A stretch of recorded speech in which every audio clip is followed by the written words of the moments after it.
الحمد لله الذي خلق الإنسان وعلمه البيان.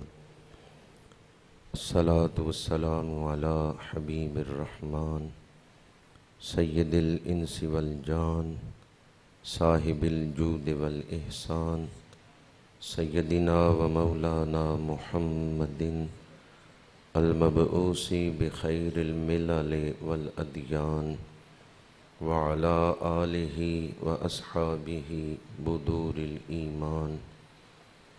أما بعد فأعوذ بالله من الشيطان الرجيم. بسم الله الرحمن الرحيم.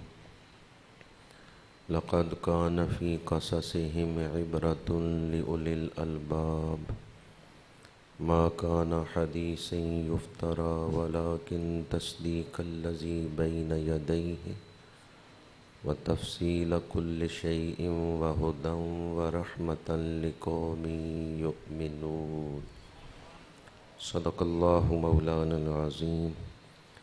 إن الله وملائكته يصلون على النبي يا أيها الذين آمنوا صلوا عليه وسلموا تسليما. الصلاة والسلام عليك يا رسول الله.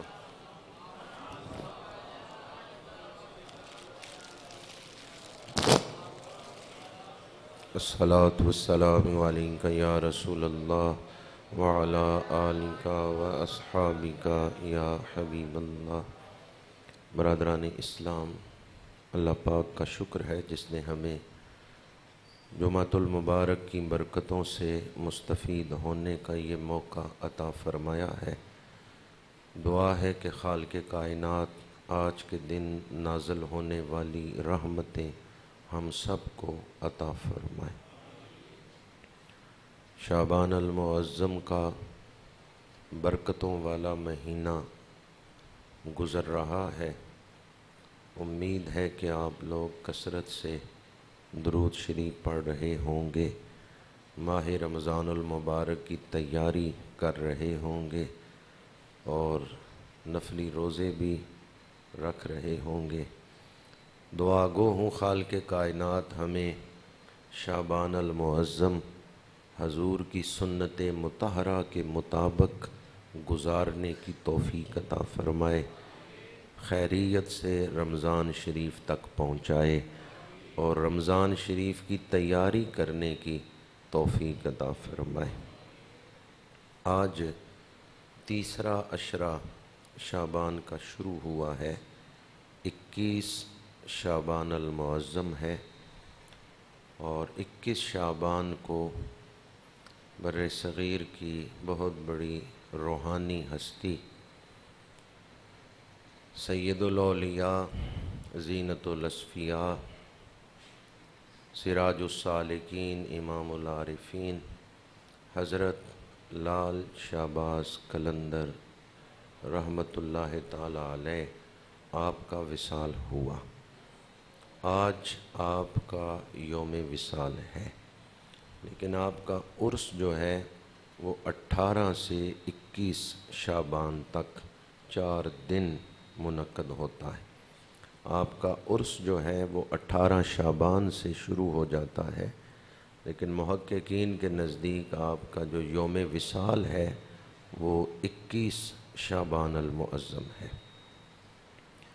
میں نے خطبہ کے دوران سورہ یوسف کی آخری آیت مبارکہ تلاوت کرنے کا شرف حاصل کیا ہے، جس میں اللہ کریم نے ارشاد فرمایا ہے کہ جو پہلے زمانوں میں اہل اللہ گزرے ہیں، انبیاء کرام، اولیاء کرام، اہل اللہ، ان کا ذکر کرنے سے دلوں میں ہدایت پیدا ہوتی ہے، اللہ کی رحمت ملتی ہے اور عبرت حاصل ہوتی ہے. تو اہل اللہ کا ذکر کرنا بڑی برکتوں کا باعث ہے کہ ان ہستیوں نے کس طرح اللہ والا بن کے زندگی گزاری اور ہمیں کس طرح زندگی کے امتحان میں وقت گزارنا چاہیے۔ یہ ہمارے لیے عبرت ہے، سبق ہے ان کی زندگیوں میں۔ اس لیے اللہ کریم نے سورہ یوسف میں سارا واقعہ بیان کر کے آخر میں ارشاد فرمایا لَقَدْ كَانَ فِي قَصَصِهِمْ عِبْرَةٌ لِأُولِي الْأَلْبَابِ، ان کے واقعہ میں اہل عقل کے لیے نصیحت ہے، اہل عقل کے لیے عبرت ہے، درس ہے جس سے وہ سبق حاصل کر سکتے ہیں۔ ما کان حدیث یفترا، یہ قرآن پاک کوئی ایسی بات نہیں ہے جو گھڑی گئی ہو، ولیکن تصدیق الذی بین یدیہ، یہ قرآن تو پہلی کتابوں کی تصدیق کرنے والا ہے، وتفصیل کل شیء، اور ہر شے کو کھول کے تفصیل کے ساتھ بیان کر دیا گیا ہے، وَهُدًى وَرَحْمَةً لِقَوْمٍ يُؤْمِنُونَ، اور یہ قرآن ہدایت ہے اور رحمت ہے ایمان والوں کے لیے۔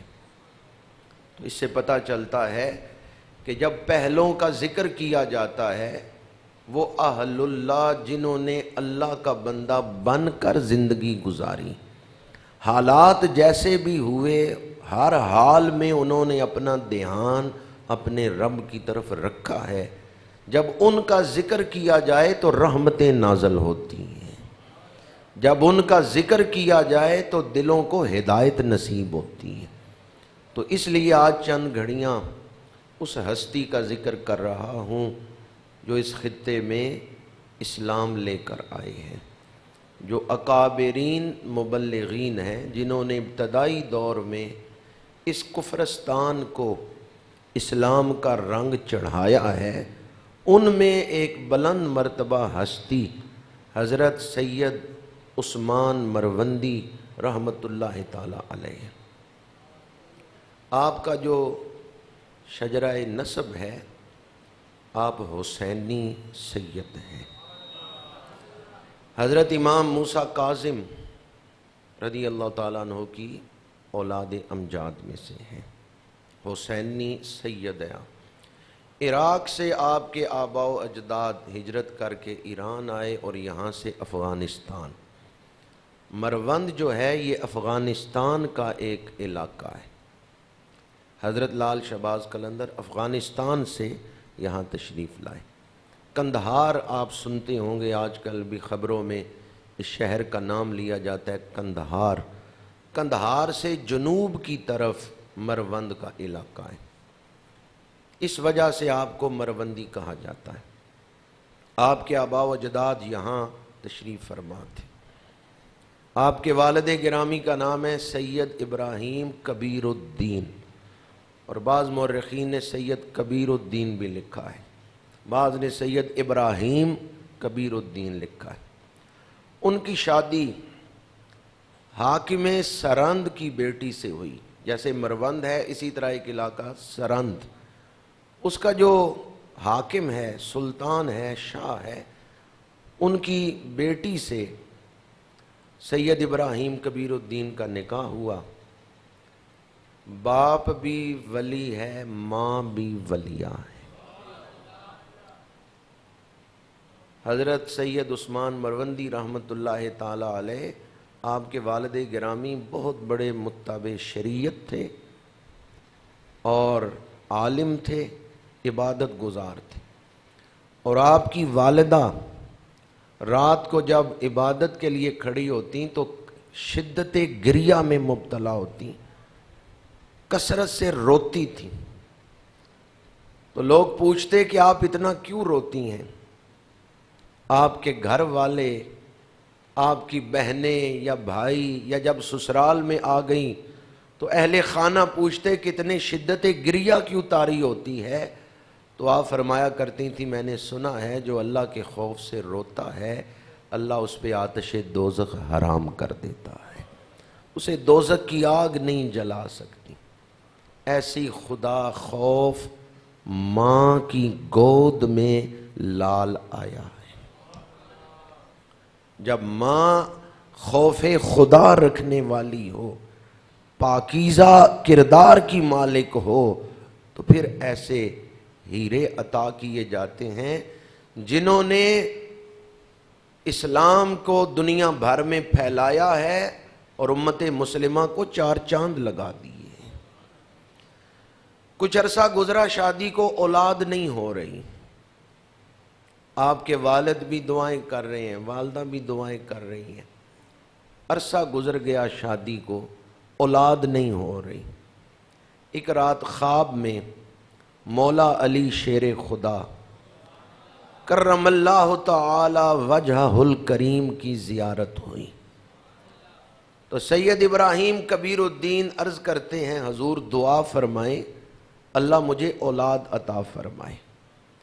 تو شیر خدا کچھ دیر مراقبے میں تشریف لے گئے، خاموش رہے اور پھر فرمایا کبیر الدین اللہ تمہیں ایک بیٹا عطا فرمائے گا، جب اس کی عمر ہو جائے 384 دن، 1 سال 19 دن جب اس کی عمر ہو جائے تو اسے مدینہ منورہ حضور کی بارگاہ میں لے جانا، مدینہ منورہ سرکار مدینہ کی بارگاہ میں اسے پیش کرنا، 1 سال 19 دن جب اس کی عمر ہو جائے، اور سرکار کی بارگاہ میں سلام پیش کرنے کے بعد پھر جنت البقیع میں جانا اور حضرت عثمان غنی کے روضے پہ کھڑے ہو کے میرا سلام کہنا، اور اس بچے کا نام محمد عثمان رکھنا۔ تو آپ کا جو نام رکھا گیا یہ کس نے رکھا ہے؟ اپنے بچوں کے نام ابو بکر، عمر، عثمان رکھنا یہ مولا علی کی سنت ہے۔ تمام مسالک کی کتابوں میں، تاریخ کی کتابوں میں یہ بات موجود ہے کہ شیر خدا نے اپنے بیٹوں کے نام ابو بکر، عمر، عثمان رکھے ہیں۔ تو آج حضرت علی کے طریقے پہ کون چل رہا ہے؟ یہ ابو بکر، عمر، عثمان کن کے ہاں نام ملتے ہیں؟ اگر کسی کو دعویٰ ہے کہ وہ مولا علی کے راستے پہ چلتے ہیں، ان کے طریقے پہ چلتے ہیں، تو پھر اپنے بیٹوں کے نام رکھیں ابو بکر، عمر، عثمان۔ جو یہ نام رکھتے ہیں وہ حضرت علی کے راستے پہ چل رہے ہیں۔ اور دوبارہ عرض کر رہا ہوں کہ یہ تمام مسالک کی کتابوں میں موجود ہے، شیر خدا نے اپنے بیٹے کا نام رکھا ہے ابو بکر، بیٹے کا نام رکھا ہے عمر، بیٹے کا نام رکھا ہے عثمان، اور عثمان کربلا میں شہید ہوئے ہیں جو مولا علی کے بیٹے ہیں۔ بلکہ میں تو یہ آپ کو سنا رہا ہوں کہ مولا علی تو آج بھی خواب میں مل کے کسی کو بیٹے کی بشارت دے رہے ہیں تو فرماتے ہیں اس کا نام عثمان رکھیں۔ تو کون مولا علی کے راستے پہ چل رہے ہیں جو اپنے بیٹوں کے نام کیا رکھتے ہیں؟ بعض لوگ کہتے ہیں جی بچہ ڈر جاتا ہے، رات لیٹا ہوا ہے چارپائی پہ بچہ یا بچی، تو ایسے ڈرتا ہے، اس کا جسم کانپنے لگتا ہے، تو انگلی سے نا اس بچے کی چھاتی پہ، نام کوئی بھی ہے اس کا، اس سے غرض نہیں، سینے پہ عمر لکھ دیں۔ اور اگر کوئی بڑا بھی ڈرتا ہے تو رات سونے سے پہلے انگلی سے سینے پہ عمر لکھ کے سوئے، انشاءاللہ نہیں ڈرے گا۔ اور ویسے بھی جس گھر میں عمر ہوگا شیطان نہیں آئے گا، تو پھر بچوں کے نام عمر رکھنا چاہیے یا نہیں رکھنے چاہیے؟ میرے آقا کریم نے فرمایا نا عمر جس راستے سے گزر جائے شیطان وہ راستہ، تو گھر میں عمر ہوگا تو شیطان اس گھر میں داخل نہیں۔ بچوں کے نام ان ناموں پہ رکھیں جو حضور کی زبان سے ادا ہوئے ہیں، جو حضور کی زبان پاک سے ادا ہوئے ہیں۔ تو مولا علی شیر خدا کرم اللہ تعالی وجہ الکریم نے سید ابراہیم کبیر الدین کو خواب میں بشارت دی کہ تمہارے ہاں بیٹا ہوگا، اس کا نام محمد عثمان رکھنا، جب 1 سال 19 دن کا ہو جائے مدینہ منورہ لے کے جانا، حضور کی بارگاہ میں پیش کرنا، پھر حضرت عثمان کے مزار پہ کھڑے ہو کے میرا سلام کہنا۔ اللہ تعالیٰ نے جب آپ کو بیٹا عطا کیا تو سید کبیر الدین نے پھر بیٹے کا نام رکھا عثمان، سید محمد عثمان۔ آپ کا مشہور جو لقب ہے وہ ہے شہباز۔ یہ لقب آپ کو سرکار سید الشہداء امام عالی مقام حضرت امام حسین رضی اللہ تعالی عنہ کی بارگاہ سے ملا، اور آپ کے والد گرامی کو خواب میں زیارت ہوئی امام عالی مقام کی، تو آپ نے فرمایا کہ نانا جان کی طرف سے ہمیں ایک خاص تحفہ ملا ہے، وہ ہم تمہیں دے رہے ہیں۔ تمہارے گھر جو بیٹا پیدا ہوگا یہ طریقت کی دنیا میں بڑا بلند پرواز ہوگا۔ تو بلند پرواز کو پھر شہباز کہتے ہیں کہ یہ طریقت کی دنیا میں قرب الہی میں بڑی بلند پرواز کرنے والا ہوگا۔ یہ تحفہ ہمیں نانا جان کی بارگاہ سے ملا، وہ خاص تحفہ اے کبیر الدین ہم تمہیں دے رہے ہیں۔ تو آپ کا جو لقب شہباز ہے، مورخین نے لکھا ہے یہ حضرت امام عالی مقام نے عطا فرمایا تھا، اور آپ کی ولادت سے پہلے آپ کی والدہ کو حضرت عارفہ کاملہ زاہدہ رابعہ بصری رحمۃ اللہ تعالی علیہا کی زیارت ہوئی، اور انہوں نے فرمایا کہ تمہارے گھر جو بچہ آ رہا ہے وہ ولیوں میں بڑی شان والا ہے، اور اس کی وجہ سے مخلوق خدا میں سے ایک بڑی تعداد دوزخ سے بچ جائے گی اور جنتی بن جائے گی۔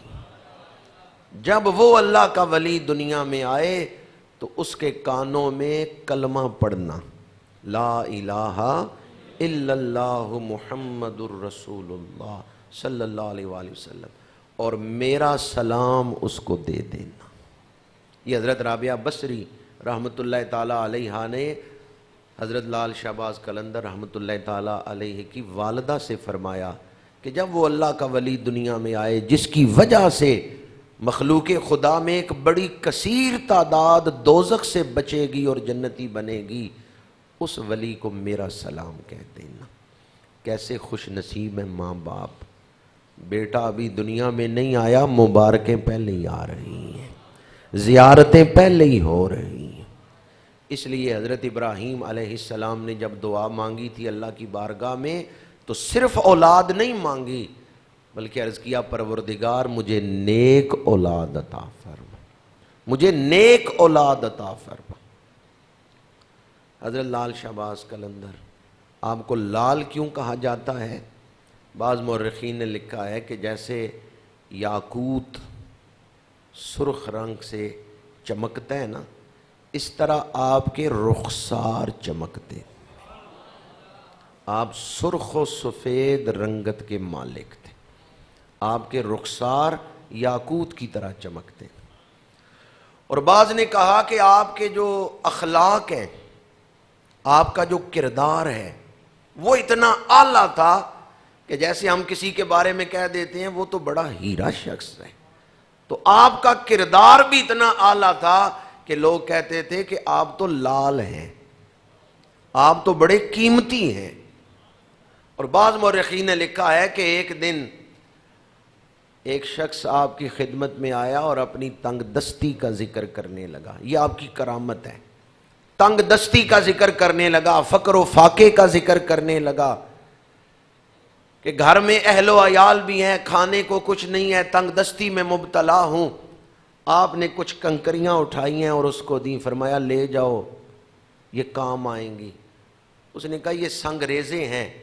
آپ نے اپنے ہاتھ میں لیے اور وہ سنگریزے ہوا میں اچھالتے ہوئے فرمایا یہ تو لال ہیں۔ وہ سنگریزے جب ہوا میں اڑ کے دوبارہ آپ کے ہاتھوں میں آئے تو یاقوت بن چکے۔ آپ نے فرمایا یہ پتھر ہیں، یہ تو لال ہیں، یہ سنگریزے تو نہیں۔ تو آپ مشہور ہو گئے کہ آپ پتھروں کو لال بنا دیتے ہیں۔ ویسے آپ نے اپنی نگاہ سے بے شمار مخلوق خدا کو کفر سے نکالا، اسلام کی دولت عطا کی، تو آپ نے سنگریزوں کو لال بنایا یا نہیں بنایا؟ جو آدمی توبہ کر لے، اسلام قبول کر لے، گناہ چھوڑ دے، نیکیوں میں آ جائے، وہ سنگریزے سے کیا بن گیا؟ لال بن گیا۔ تو آپ کا لقب لال اس وجہ سے بھی مشہور ہو گیا۔ آپ کا ایک لقب شمس الدین ہے کہ آپ نے اسلام کی تبلیغ بڑی کی ہے۔ آپ کا ایک لقب مخدوم ہے کہ آپ ظاہری باطنی علوم میں مہارت رکھتے تھے۔ 7 سال کی عمر میں آپ نے قرآن پاک حفظ کر لیا ہے۔ ابتدائی تعلیم آپ کی والدہ نے آپ کو دی۔ آپ کے گھر میں جب آخرت کا ذکر ہوتا تو گھر میں باپ بھی رو رہا ہے، ماں بھی رو رہی، آخرت کا ذکر کر کے۔ تو جب ماں باپ روتے ہو نا، بچے کو بات نہ بھی سمجھ آئے، بچہ ان کو روتے ہوئے دیکھتا ہے تو رونے لگتا ہے۔ حضرت لال شہباز قلندر رحمت اللہ تعالی علیہ اس عمر میں، جس عمر میں عام بچے آخرت کو سمجھتے ہی نہیں، آپ اس عمر میں بھی آخرت کا ذکر سن کے آنسو بہایا کرتے تھے۔ اور کتنی عمر میں آپ حافظ قرآن بن گئے؟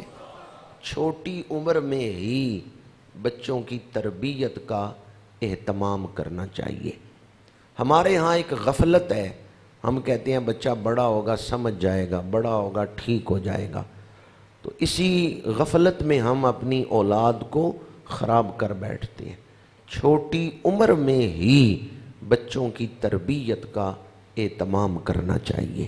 یہ ماں باپ کی ذمہ داری ہے کہ وہ اپنی اولاد کی تربیت کا اہتمام کریں۔ آپ کے گھر میں جو بچے ہیں وہ گلشن اسلام کے پھول ہیں۔ بعض گھروں میں ماحول ہی ایسا ہوتا ہے کہ خود بخود بچے اس اچھے ماحول کی وجہ سے سنور جاتے ہیں۔ ایک مبلغ فرماتے ہیں کہ میں سرہند شریف گیا، امام ربانی سیدنا مجدد الفسانی شیخ احمد سرہندی رحمت اللہ تعالی علیہ، آپ کے اس دور میں جو سجادہ نشین تھے، ان کا بڑا گھر تھا، کھلا سین تھا جس میں وہ مہمانوں کو بٹھاتے تھے۔ تو کہتے ہیں میں وہاں ان کے پاس بیٹھا ہوا ہوں، عصر کے بعد کا وقت تھا، ان کے بچے کھیل رہے تھے، اور میں نے دیکھا بچوں کی عمر کیا ہے، 8 سال 10 سال 12 سال، اس عمر کے بچے کھیل رہے ہیں۔ مغرب کی اذان کا وقت ہوا، کہتے ہیں میں نے دیکھا کہ سارے لوگ جو وہاں موجود تھے، تاکہ وہ بچے جو کھیل رہے تھے، کھیل چھوڑا مسجد کی طرف چل پڑے۔ میں نے سمجھا کہ یہ مسجد میں جا کے وضو کریں گے، پر انہوں نے مسجد میں جا کے بھی وضو نہیں کیا، سیدھا صفوں پہ جا کے بیٹھ گئے وہ بچے۔ تو میں نے جو سجادہ نشین صاحب تھے ان سے کہا آپ کے جو بچے ہیں انہوں نے وضو نہیں کرنا؟ تو انہوں نے مسکرا کے کہا ہمارے ہاں جب کوئی بچہ 7 سال کا ہو جائے، اذان کے بعد وہ وضو کرے تو ہم اسے ڈانٹتے ہیں۔ ہمارے بچے تو وضو کر کے ہی کھیل رہے تھے۔ کیسی تربیت انہوں نے کر دی۔ ان کا اگر اذان کے بعد ہمارے بچے وضو کریں تو ہمارے گھر میں تو ڈانٹا جاتا ہے۔ ہمارے بچے تو اکثر اوقات وضو میں ہی رہتے ہیں۔ وہ مبلغ کہتے ہیں میں حیران ہوا کہ کھیلتے ہوئے بچے، اذان ہوئی فوراً نماز کے لیے آگے۔ بندہ پہلے سے باوضو ہو تو نماز میں پھر سستی نہیں کرتا۔ بعض اوقات یہ چیز بھی سستی کا باعث بن جاتی ہے کہ وضو کرنا ہے، پھر فلاں کام کرنا ہے، پھر مسجد جانا، تو پھر غفلت آ جاتی۔ کہتے ہیں ہمارے بچے تو رہتے ہی اکثر اوقات وضو میں ہیں۔ گھر کا ماحول ہی ایسا انہوں نے بنایا۔ حضرت لال شہباز قلندر رحمت اللہ تعالی علیہ نے 7 سال کی عمر میں قرآن پاک حفظ کیا۔ جس سینے میں قرآن ہے اس سینے میں نور ہے۔ خوش نصیب ہیں وہ والدین جنہوں نے اپنے بچوں کو قرآن کا حافظ بنایا۔ سنن نے دارمی میں ایک حدیث پاک ہے، میرے آقا کریم صلی اللہ علیہ وآلہ وسلم نے ارشاد فرمایا ان اللہ تعالی قرأ طٰہٰ و یاسین قبل ان یخلق السماوات والارض ب1000 عام۔ کائنات بنانے سے 1000 سال پہلے اللہ کریم نے سورہ طٰہٰ اور یاسین کی تلاوت فرمائی۔ فسمعت الملائکۃ، فرشتوں نے وہ تلاوت سنی تو فرشتے کیا کہنے لگے؟ طوبی لامۃ ینزل الیہا ھذا القرآن، اس امت کو مبارک ہو جس امت کی طرف یہ قرآن اتارا جائے گا۔ وطوبی لاجواف تحمل ھذا، اور ان خوش نصیبوں کو بھی مبارک ہو جو اپنے سینے میں قرآن کو محفوظ کریں گے۔ حافظ قرآن کو صرف ہم ہی مبارک نہیں دیتے، فرشتے بھی مبارک دیتے ہیں۔ فرشتوں نے کہا ان سینوں کے لیے مبارک، طوبی لاجواف تحمل ھذا، ان حافظوں کو مبارک جو اپنے سینوں میں قرآن کو محفوظ کریں گے۔ ماہ رمضان المبارک آ رہا ہے، آج ہم ارادہ کرتے ہیں انشاءاللہ کم از کم ایک ختم قرآن ہم سب کریں گے۔ حضرت لال شہباز قلندر رحمۃ اللہ تعالی علیہ نے ابتدائی عمر دین کا علم حاصل کرنے میں گزاری، درس نظامی کیا ہے، جو متداول علوم تھے اس دور میں وہ آپ نے حاصل کیے ہیں۔ آپ علوم دینیہ میں ماہر تھے، استاذ العلماء تھے۔ میں پیر رکھے نا، بادشاہ نے خود ہی سکندر بودلہ کو آزاد کر دیا ہے، یہ آپ کی کرامت ہے۔ آپ نے جس علاقے میں آج کل آپ کا مزار مبارک ہے، جب یہاں قیام فرمایا تو یہ علاقہ کسبی عورتوں کا علاقہ تھا۔ آپ کے ساتھ درویش بھی تھے، غلام بھی تھے، ساتھ جو آپ کے اہل ارادت تھے۔ ایک دن وہاں گزارا، دوسرے دن انہوں نے عرض کیا حضور یہ علاقہ ہمارے رہنے والا نہیں ہے، اس میں طوائفہ عورتیں رہتی ہیں، یہ علاقہ کسبی عورتوں کا علاقہ ہے۔ تو آپ نے فرمایا کہ ہم اپنی مرضی سے تو کہیں بیٹھتے نہیں ہیں، ہمیں تو یہی حکم ہے کہ اندھیرے میں جا کے چراغ جلاؤ۔ تو چراغ کی ضرورت بھی اندھیرے میں ہی ہوتی ہے۔ تو اگر ہم حالات سے ڈر کے علاقہ چھوڑ کے چلے جائیں تو ان لوگوں کو دین کون سنائے گا؟ ہم اسی علاقے میں اللہ اللہ کریں گے، لوگ برائی میں پڑے ہیں، ہم اللہ اللہ کریں گے، جب ہمارا ذکر رنگ لائے گا نا تو ان لوگوں کے دل بدل جائیں گے۔ آپ نے حالات سے فرار کا راستہ نہیں دکھایا، بلکہ آپ نے مردوں کی طرح ڈٹ کے حالات کا مقابلہ کر کے حالات کو بدلنے کا درس دیا ہے۔ کبھی یہ نہ کہیں کہ حالات اچھے نہیں اور دین کی تبلیغ کرنا مشکل ہے۔ ہمارے اسلاف نے مشکل حالات میں ہی ثابت قدمی کے ساتھ دین پھیلایا ہے۔ چند دن نہیں گزرے کہ اس علاقے پہ دین کا رنگ چڑھنا شروع ہو گیا ہے، لوگ توبہ کرنے لگ گئے ہیں، برائی چھوڑ دی ہے، حتیٰ کہ وہ عورتیں جو اس پیشے میں مبتلا تھیں انہوں نے وہ علاقہ چھوڑ دیا، ان میں سے اکثر نے توبہ کر لی ہے اور گناہوں سے نیکیوں کی طرف آ گئے۔ آپ کے وہاں تشریف فرما ہونے سے اسلام کا نور پھیل رہا ہے، تقویٰ اور للہیت کا نور پھیل رہا ہے۔ آپ وضو فرما رہے تھے تو مسواک کر رہے تھے، قریب قریب کوئی درخت نہیں تھا، جو خادم وضو کرا رہا ہے وہ کہتا ہے کاش یہاں کوئی درخت ہوتا، آپ نے مسواک اسے دی، فرمایا جاؤ وہاں جا کے زمین میں گاڑ دو۔ وہ مسواک زمین میں دبائی گئی، چند دنوں بعد اس سے ہی درخت اگا ہے۔ آپ صاحب کرامت، مستجاب الدعوات ہستی تھے اور دنیا ولایت میں بلند مرتبہ ہستی تھے۔ گفتگو سمیٹ رہا ہوں، آپ کے پاس کوئی دم کروانے کے لیے آتا تو آپ دم کس طرح فرماتے تھے؟ سورت فاتحہ پڑھ کے پھونک مارتے تھے۔ اور یہ تو آپ نے سنا ہوگا، بخاری شریف میں حدیث پاک ہے، سورت فاتحہ جو ہے یہ سورت الشفا ہے، یہ سورت الشفا ہے۔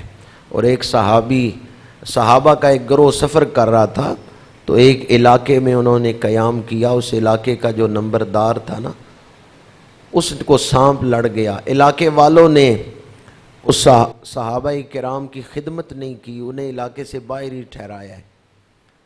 تو جو صحابی ان کے سربراہ تھے انہوں نے اس نمبردار کو جس کو سانپ نے ڈنگ مارا تھا دم کیا، اللہ نے شفا عطا فرما دی۔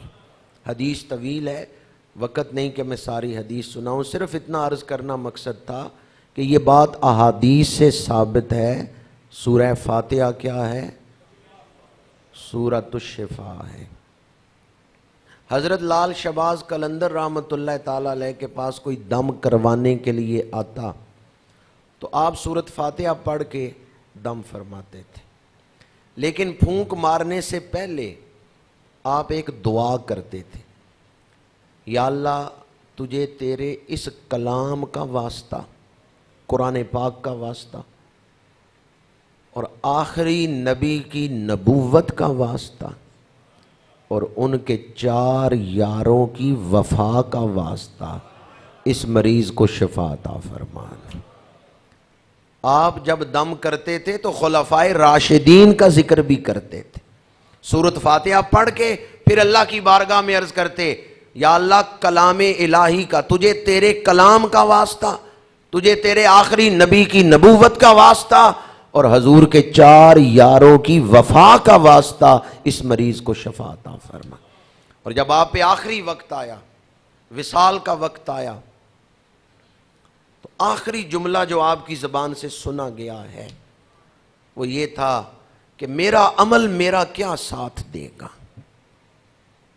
یعنی آپ نے اعمال پہ بھروسہ نہیں، کبھی اپنے عمل پہ بھروسہ نہ کریں۔ جس نے محض اعمال پہ بھروسہ کر لیا، محض اعمال پہ نظر کی، وہ اللہ سے کٹ گیا۔ اگر عمل کی توفیق بھی مل رہی ہے تو یہ اللہ کے فضل سے ہی مل رہی۔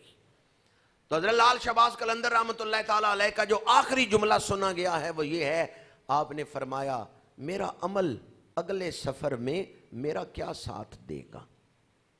اس سفر میں میرا کوئی ساتھی نہیں ہے، ہاں مجھے سہارا ہے تو اللہ کا سہارا ہے، ہاں مجھے آسرا ہے تو اللہ کے محبوب کا ہے، مجھے رسول اللہ کا آسرا ہے۔ اور پھر کہا میرے ساتھی ہیں تو حضور کے صحابہ ہیں، اور ان میں بھی وہ 4 جو خلفائے راشدین ہیں، وہ اگلے سفر میں میرے سہارے ہیں، میرے ساتھی ہیں، میرا آسرا ہے۔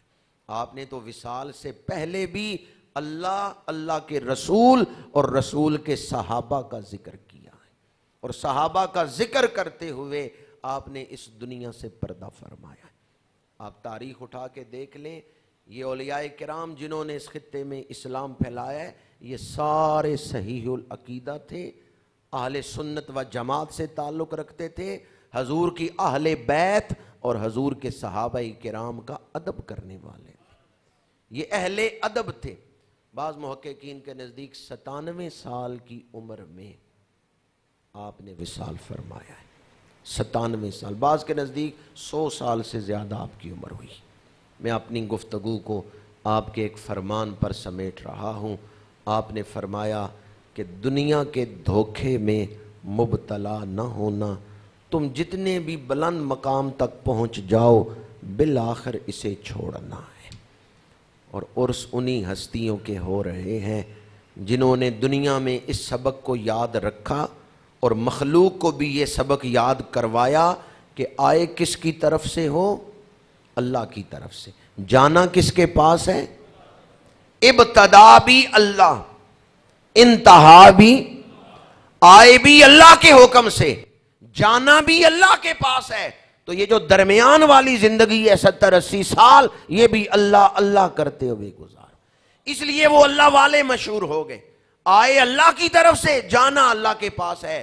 تو درمیان والی زندگی میں بھی جس نے اللہ کو یاد رکھا، اس کا جینا بھی آسان ہے، مرنا بھی آسان ہے۔ آپ کی قبر مبارک مرجع خلائق ہے اور منبع فیوزات و برکات ہے۔ اللہ تعالی ہمیں آپ کی تعلیمات پر عمل کرنے کی توفیق عطا فرمائے۔ آپ نے شریعت مطہرہ کا پرچم بلند رکھا۔ آپ تو بچپن میں جب ابھی کم سنی میں تھے، آخرت کو یاد کر کے آنسو بہایا کرتے تھے۔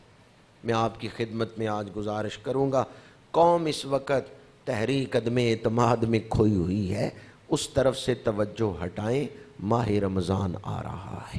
جہاں بیٹھیں آج کے بعد رمضان شریف تک، جہاں بیٹھیں کوشش کریں کہ یہی گفتگو کریں۔ رمضان شریف آ رہا ہے، کہاں نماز تراویح پڑھنی ہے، کیسے روزے گزارنے ہیں۔ ماہ رمضان کی گفتگو کر کے لوگوں کی ذہن سازی کریں کہ وہ غفلت سے نکلیں۔ اللہ تعالیٰ ہمیں ایک موقع دے رہا ہے کچھ حاصل کرنے کا، اس موقع کو ضائع نہ کریں۔ اللہ تعالیٰ ہمیں فکر آخرت عطا فرمائے۔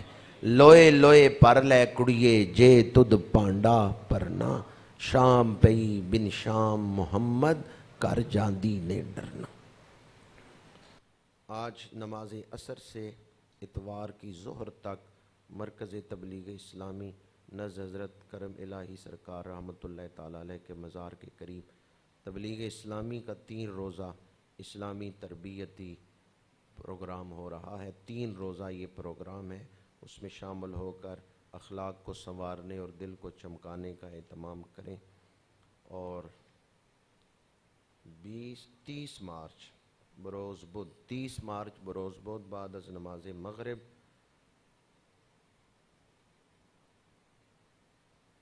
صاحبزادہ پیر سید احمد شاہ صاحب ان کی جو مسجد ہے وہاں مخدومہ کائنات کانفرنس ہو رہی ہے۔ ملک بھر سے مشائخ علماء تشریف لا رہے ہیں 20 مارچ کو، اس میں بھی شامل ہو کے عقیدے عمل کی اصلاح فرمائیں۔ آج کا جو جمعۃ المبارک ہے اسے ہم حضرت لال شہباز قلندر رحمۃ اللہ تعالیٰ علیہ کے نام منسوب کرتے ہیں۔ نماز جمعہ کے بعد آج یہاں بیٹھ کے ہی آپ کی بارگاہ میں ایصال ثواب کا تحفہ بھیجیں گے۔ اپنے اسلاف جنہوں نے ہمارے اس خطے میں دین پھیلایا ہے ان کو دعاؤں میں یاد رکھنا، یہ احسان مندی کا، احسان کو یاد رکھنے کا تقاضا ہے، اور یہ اہل وفا کا طریقہ ہے، اور ان بزرگوں کے فیوضات و برکات حاصل کرنے کا آسان وظیفہ ہے۔ وآخر دعوانا ان الحمدللہ۔